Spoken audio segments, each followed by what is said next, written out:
जय सिया राम। आप सुन रहे हैं कैपिटल रेडियो अयोध्या। मैं हूं भावना राय और मैं हूं वात्सल्य राय। सभी सुनने वालों को जय सिया राम। कैपिटल रेडियो अयोध्या में आप लगातार सुन रहे हैं रामायण की कहानियाँ। रामायण का अर्थ है राम का अयन, यानी भगवान श्री राम की यात्रा। ये वो यात्रा पथ है जिस पर बढ़ते हुए राजकुमार राम मर्यादा पुरुषोत्तम भगवान हो गए। पिछले एपिसोड में हमने आपको भगवान राम के दरबार से वानर वीरों और सखाओं की भावुक विदाई की कथा सुनाई। अगर आपने वो एपिसोड नहीं सुना है तो हम उसका लिंक डिस्क्रिप्शन बॉक्स में दे रहे हैं। और अब आगे की कथा। दैहिक दैविक भौतिक तापा, राम राज नहीं काहू ही व्यापा। सब नर करहि परस्पर प्रीति, चलहि स्वधर्म निरत श्रुत नीति। गोस्वामी तुलसीदास जी महाराज कहते हैं, भगवान राम अयोध्या के सिंहासन पर बैठे और भक्तों का सपना पूरा हो गया। पूरी सृष्टि में एक अलौकिक और मंगलमय युग का शुभारंभ हुआ। राम राज्य शासन की एक ऐसी श्रेष्ठ और आदर्श व्यवस्था बन गया जैसा न कभी सुना गया और ना ही देखा गया। राज्य में न किसी को कोई शारीरिक कष्ट, न दैविक आपदा और ना ही कोई भौतिक परेशानी होती। सभी मनुष्य छल कपट छोड़कर परस्पर प्रेम करते। वो वेदों और शास्त्रों में बताई गई मर्यादा का पालन करते हुए अपने अपने धर्म में निष्ठापूर्वक लगे रहते। चारेउ चरण धर्म जग माही, पूरे रहा सपनेहु अगनाही। अल्प मृत्यु नहीं कविनहु पीरा, सब सुंदर सब बिरुज शरीरा।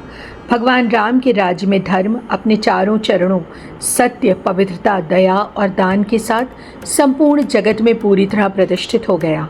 पाप का विचार ना तो किसी के मन में या सपने में आता था, ना ही कोई अल्पायु में मृत्यु को प्राप्त होता, ना ही किसी को कोई रोग या शारीरिक कष्ट व्यापता था। समाज में सभी लोग सुंदर, स्वस्थ, निरोगी और दीर्घायु रहते थे। नहीं दरिद्र कोई दुख न दीना, नहीं को अबुध न लच्छन हीना। सब निर्धब धर्म रत पुनि, नर अरु नारी चतुर सब गुनी। अयोध्या की उस पावन भूमि पर न कोई निर्धन था, न कोई दुखी और न ही कोई असहाय था। कोई भी व्यक्ति अज्ञानी, मूर्ख या दुर्गुणों से युक्त नहीं था।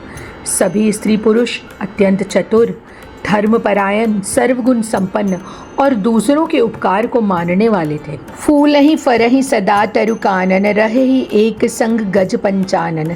खग मृग सहज बयरु बिसराई, सबनहि परस्पर प्रीति बढ़ाई। प्रकृति भी भगवान राम के शासन में अनुकूल और प्रसन्न दिखती। वनों में वृक्ष सदैव फल फूलों से लदे रहते। सबसे अद्भुत दृश्य तो दिखता कि सिंह और हाथी जैसे जन्मजात बैरी जीव भी जंगलों में एक साथ घूमते और आपस में प्रेम बढ़ाते। शीतल सुरभि पवन बह मंदा, गुंजत अलिलय चली मकरंदा।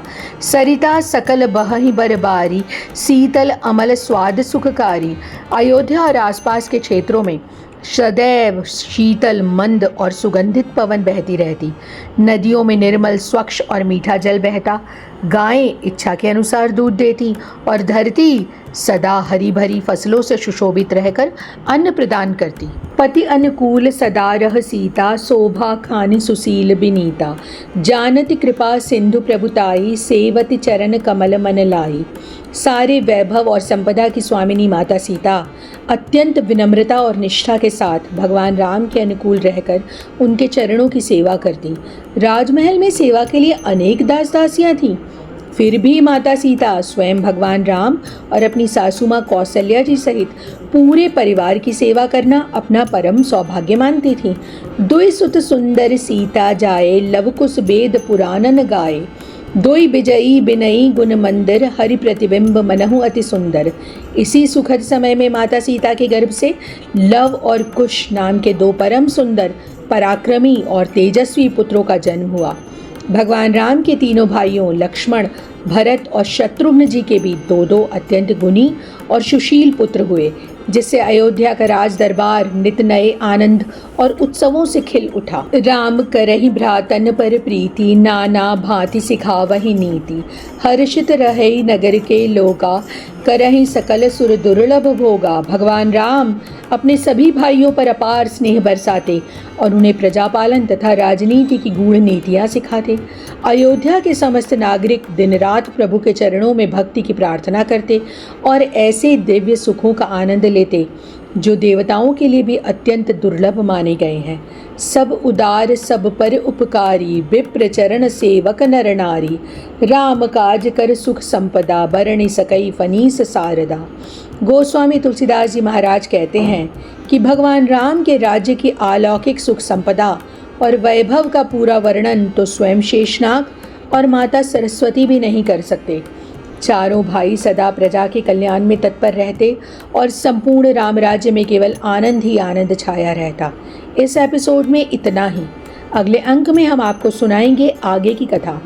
कार्यक्रम को पसंद करने और शेयर करने के लिए हम आप सभी सुनने वालों के बहुत आभारी हैं।